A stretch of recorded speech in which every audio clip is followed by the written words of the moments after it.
I am joined by my friend Anne. Hello, Anne. Hello, it is great to be with you.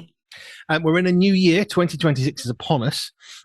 Christmas, that's gone. And of course, now we can look forward to Christmas. But how is it that Christmas always catches up and we think, it's Christmas again? Like it's the same day every year. And every day there seems to be somebody somewhere. It's like, God, hasn't Christmas come around quick? Not really. No, still 365 days since last year. Now, I wanted to jump straight into a topic today because I had this idea. Holidays, that's all gone. We're back into the scheme of working and all that kind of stuff. But I wanted to jump straight into sensory healthy school holidays. Oh, Because I remember when my boys were a lot younger, we had 3 children in school. Okay, they were home educated later, but I remember the 6 weeks in particular, and we've spoken on this briefly, is you start the 6 weeks holiday and you want your child back. But they're in school system of, I've got to do this, I've got to do that, and I can't do this. And we're at home saying, do what you like. It's the holidays. There are no rules, kind of. And it takes about 5 weeks to get your children back to being able to be happy and relaxed to do what they want to do before they're then going back off to school. So it was that bit that inspired me. Right. So sensory, healthy school holidays, or perhaps just breaks from school, weekends. How do we do better at maximizing those times, whether we choose to home educate, whether we choose to use the public school system? How do we make the best use of those times for not just the children, but the whole family in terms of our sensory health? Yeah. That brings in so many different aspects of looking at things from the individual, if you want to just concentrate on one person, or if you're looking at family dynamics. But it is starting with each individual will be different, and we need to find the similarities between the family members to get the best overall. If you're going away on a holiday as a family, you definitely want to be looking at what each child needs and what each adult needs within that. But starting off, I would start with your most complicated in a way, or complex child that struggles with the transition more than anybody else, and have a look and see, right, okay, what is their sensory thumbprint? What are the kind of activities that we need that really make them feel good and feel happy and feel well? Because that transition is really, really hard. It is a hard thing from going from so much structure and also so many people around. If you're in the school system, if you're home educated, it is different. There are still changes, but the transitions are a lot less. But coming out from school, where it is full sensory overload for many, many people, or just a lot going on that your brain has to process, to then coming down to nothing, it's a more gradual transition, or a few days grace is definitely needed and appropriate, and take the pressure off yourself as parents, as well as taking the pressure off who the children are and how they are for those first few days after that transition.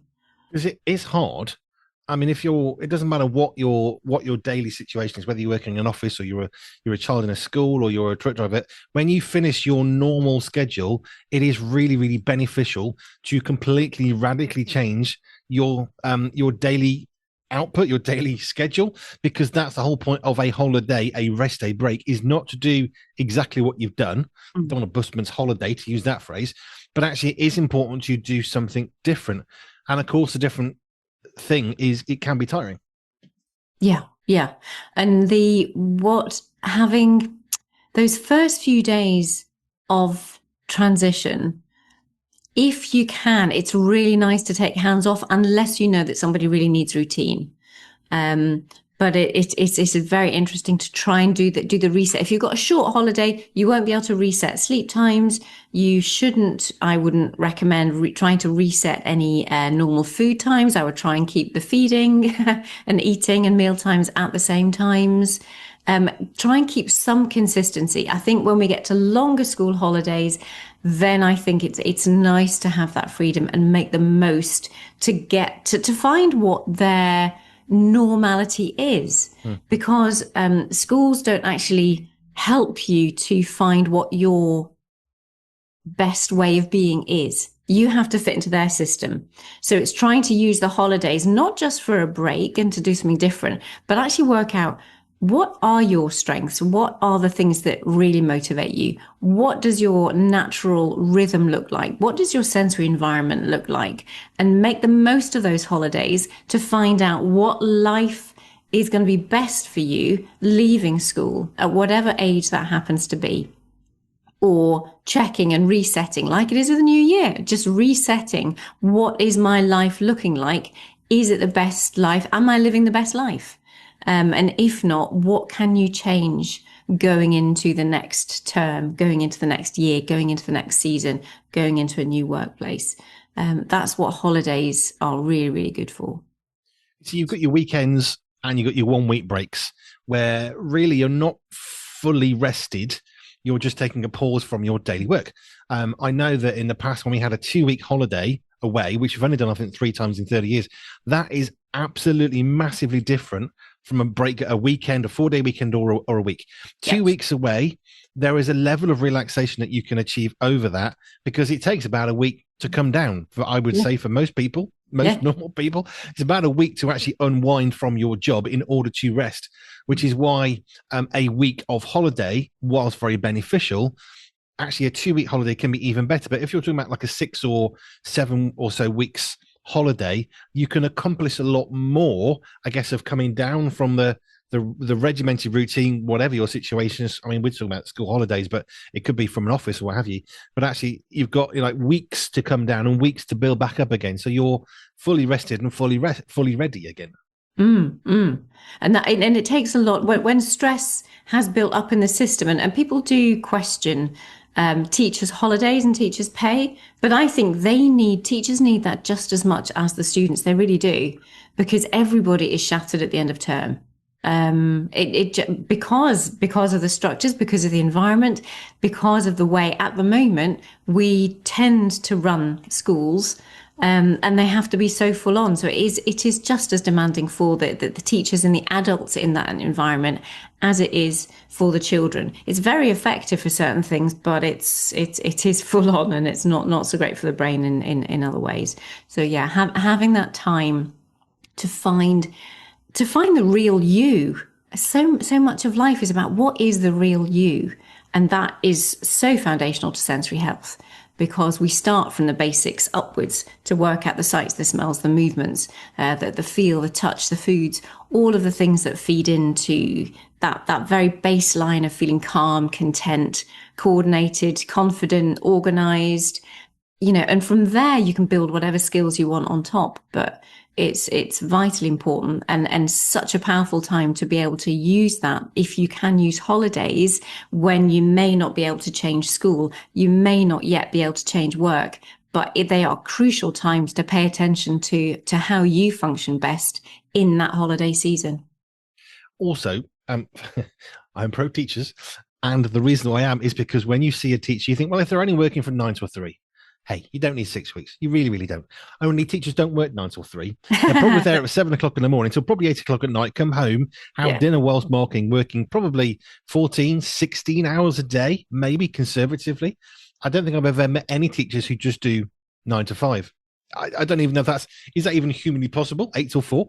But the thing is, I've seen so many teachers who they hit their holiday and then they stop because they're tired, and then they're ill and they're sick. So physically, Yeah. they have been working at a particular pace that, in a sense, maybe I should ask Richard this bit, but in a sense, they're kind of protected from illness because they're so busy. They ain't got time to be sick.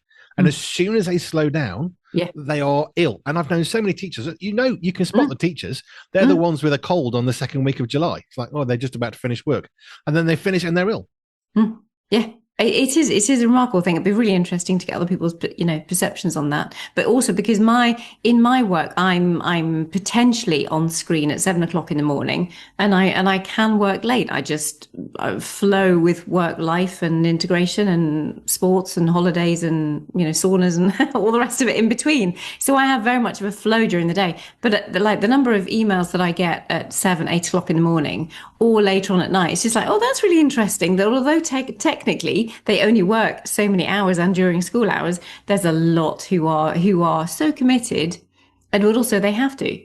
I mean, many are now standing up for their rights and their working hours and things like that, and that's in their court. But that I am communicating with. Yeah, a lot of people outside of typical working hours. I don't have typical working hours, so I can work whenever I choose to. But they, yeah, they are working above and beyond. Interesting. We've gone into teachers, which fits, I suppose. Now, your background, you've got some French parentage, and I Mm. remember going to France in the what was it, early '90s on a school trip, and thinking, why are these teachers going home in the middle of the day when we're in a French school? And it's well, if they're not teaching, they're not paid, so they go home. And I thought, well, that's interesting because in the UK, if you're not teaching, great, you're still working. Just go and sit over there and look after that class while you're on your break. I Uh, know that happens because, like you say, teachers are overly committed. Perhaps some need to be committed in a sense. But I think that we do need to protect teachers from what they're doing because they're doing a really, really thankless job most of the time. But I remember thinking, well, that's really clever. Why, like the teachers are allowed to go home? They have to be there for their lessons, but mm, or they can go home. And I think, well, that's good. Split shifts. They're not bad. Nothing wrong with a split shift. Restaurant staff have been doing split shifts for ages. We mm, do it here quite frequently. Nathan on the breakfast show, he's taken his break later. He'll be up early, work till 10, 11, 12, have a nap, have a sort of siesta kind of, and mm, carry on the rest of the day. Nothing wrong with that. But the problem is when we do that and we don't have the breaks in the middle and we're working from 6 till 10 mm. p.m., that's less good. Yeah, yeah. And I think that the more I try and working in schools, going back to the school thing, is that we really need to protect the teacher's sensory health because it is as noisy all the time for them, just as much as it is the children. So we need the quiet times more than anything. I think that's the most exhausting thing for me when I go into schools. It's the noise. It's the constant noise that there is no switch off. There is no switch off from that, or very, very little. And that's really not how we were designed, and that's why it's so exhausting. And you can understand when people come home, even when they live in cities. I mean, cities are again that constant bustle, which is a different auditory experience than living out in nature. And that's the extra stresses that we bring into our lives when we move into cities, because auditory wise, it is so full on, and there's a lot less physical activity to help counteract that. As you make get out, if you're walking or if you're working in a farm, you've got that lovely balance with physical activity, a calmer auditory experience, and the visual environment is much more natural, much more how our brains originally were designed to function.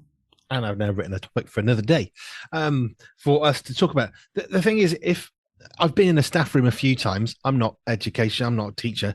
I have worked in schools a few times here and there, different reasons, but staff rooms, everyone I've ever been into is basically silent, which would make sense because it becomes the oasis of the day.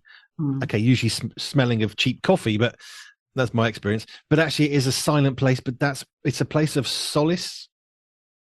That'd be very interesting. Very happy for people to write in or to comment on this one, what their experiences are like as school staff rooms.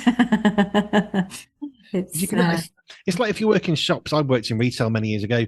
You never have a break. I know what the law states, and I can tell you today, people probably are not listening to the law either, because if your customer comes back, you want to serve them. mm, That's just the way it was. I was working at a time when you're supposed to take a lunch break. It's very important. And your customer comes in, and especially if you're getting commission, you're not handing it to somebody else and carrying on with munching your sandwich. You're going to mm, dump it and go and run and help someone because you want the commission. mm, So it's all very well to have the law, but then there's reality. And the law and reality don't necessarily mesh as they could. Let's say mm. it that way. But coming back to the holidays thing, I mean, I'm saying essentially healthy school holidays. My brain immediately goes to children, young people, students. But actually, the thing you said about teachers is interesting because it's the noise, but the children don't get a relief from the noise. So if the staff rooms that I've seen are very silent, and they usually are, or the offices, or where the photocopy is actually usually like, apart from the noise of the copier, Yeah, that's it. yeah. But then the children don't get any break because I've been into a few lunchtime areas. I can promise you it's not quiet. It's worse. So you have the classroom environment, and there's always stuff happening. It's very rare. I mean, depending, maybe secondary school, yeah, it's quieter if teachers talking, but there's always stuff going on. Primary schools are a lot more busy, auditory wise, and when the breaks come, goodness me, it ramps up hugely because people are generally running around or moving around. And when you move, you stimulate the vestibular system, which stimulates which stimulates vocalizations. So, like the same way that roller coasters and playground equipment and fairground equipment, they're noisy places because physically we are moving, which stimulates us to talk and to make noises. So, yeah, I mean, primary schools in particular, you get even more auditory input. There is very little break from sounds. I think you and I should start designing schools. It's never Oh, really occurred to me about sensory healthy stuff for children. Oh, I tell you, like I was having a conversation today, because one of the big things was going into the schools, and one of the conversations today, another OT was asking me my advice on something, and I said, look, we need to get the swings into the classrooms, and she looked at me in complete disbelief that this would happen, and I'm saying, no, but it is happening over here. We are starting to see it. The teachers are asking that they recognise that we need this kind of support within our school system. And so yeah, we've got a long way to go, but there are some things that are changing, and I will keep beating that drum for sure, because we need it if we want children to thrive, if we want them to be the best that they can be. And it doesn't matter if they've got a diagnosis, a neurodivergence, and anything. Having different movement experiences within a classroom will stop the disruptions within the classroom and will help the students so much more attend, behave, and be successful, which is what schools are designed for. I remember at school when we would have PE, we'd have all these different lessons. And then sort of 15 years later, as teachers are put under more intense pressure, especially head teachers, right, you've got to squish more into the school day, and they're trying to squeeze out some of the stuff and thinking, well, PE can go. I remember the conversation. There was like uproar, and the head teachers were basically saying, we don't care. We can't have PE. We haven't got time for it because we've got to do all these extra things. That's not necessary. As important as it might be, it's not necessary to the curriculum. So there was a big debate. I don't know if any schools actually did get rid of PE entirely. There's all we can save money. We can get more classroom learning. But I'm just thinking about like the classic Victorian model of a school where the children are sitting upright at the little desk. They never make a peep. I mean, that's about as bad a learning experience as you can possibly have. The silence might be good in the library, possibly, but actually having to be forced still isn't actually helpful for you. But that's why at primary schools they go mad, like a madness when they get let out because they're finally allowed to move again. But the thing is that we've said this a lot. There's a disconnect between young people, children, and adults, and there's not that many difference between us. We don't have, as an adult, a much greater attention span. What we have is the ability to stay silent, which isn't necessarily a positive thing. But I remember things like sermons. Oh, well, adults can cope with 40 minutes. No, they can't. I've been sat through a 5-minute sermon thinking, I'm going to die soon because it's so bad. And I've been through a 2-hour sermon and thought, wow, that felt like 2 minutes, because the ability to deliver is really critical. But I don't feel like adults have that greater attention span to a child, and I don't think adults have got a greater sensory healthy awareness than a child. I mean, we might be a bit more matured, yeah, sure, but actually children need to run around just like adults should need to run around. Yeah, or at least move or have the flexibility to do whatever. And yeah, we've really not been able to relax into adulthood because most of us have been trained. I mean, it's so much is training. It's training of a child, and therefore you think this is the way to be. And it's only for those for whom the training doesn't work, or that they've had that their systems really have not been able to cope with the way that we think society should go. That it's it's bringing to light how we need to do things differently. And if you give those who are obviously struggling what they need, if you allow give the permission to those who may look as though they don't need it, give them the opportunity to try it, and all of a sudden people can relax into who they really are and are then able to lie down or to rock or to move around or to have things in their ears and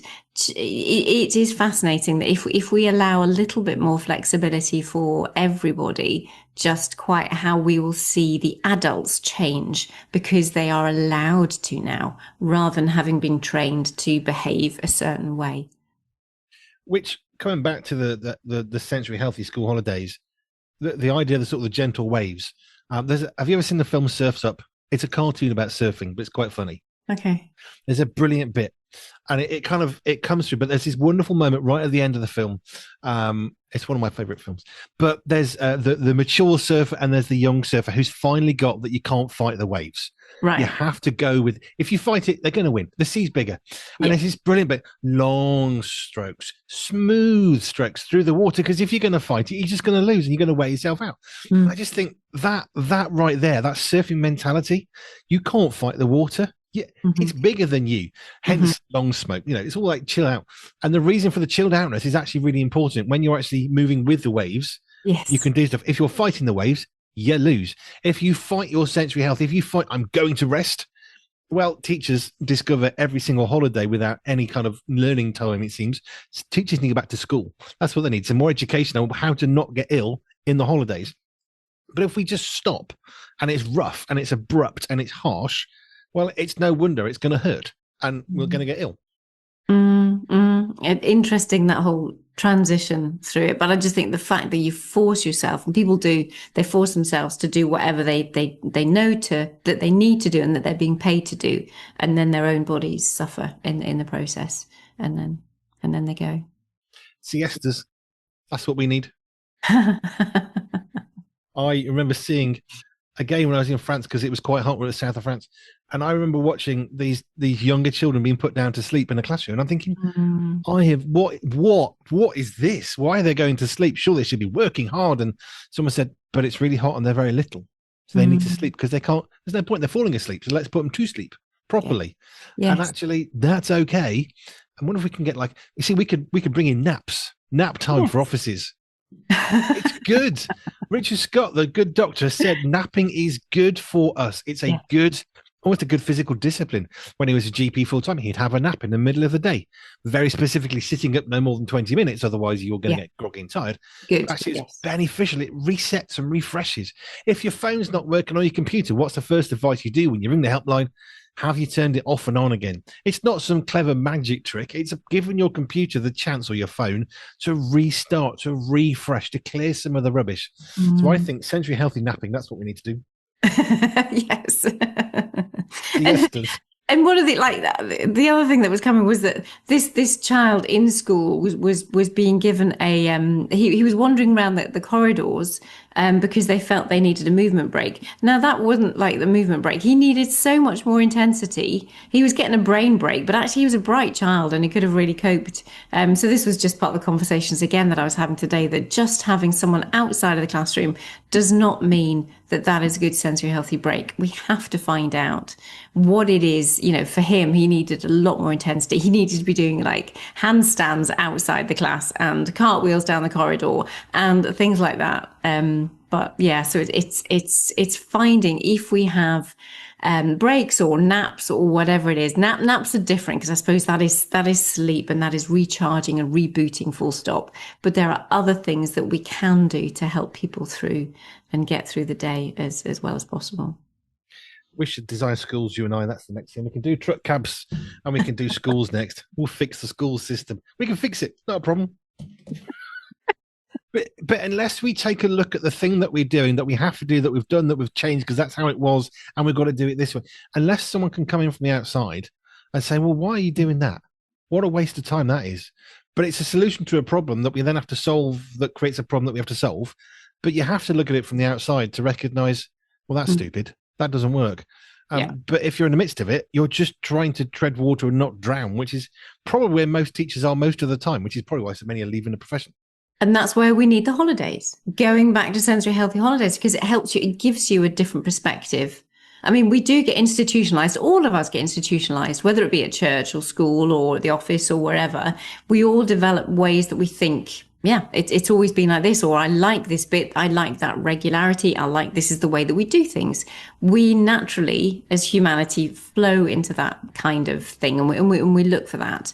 But that's where holidays can give that sense of like stepping back, if they're allowed. The problem is with schools, you have to follow the structure is set, but it will still give you a chance to think about what are the little tweaks that you can do going into the next term? What are the little things that could make a big difference for you as the teacher, or for them as the student and as the child? Cool. Sensory healthy school holidays. And Laure Jackson and Andy B will be designing schools at some point, probably not very soon, but we could do.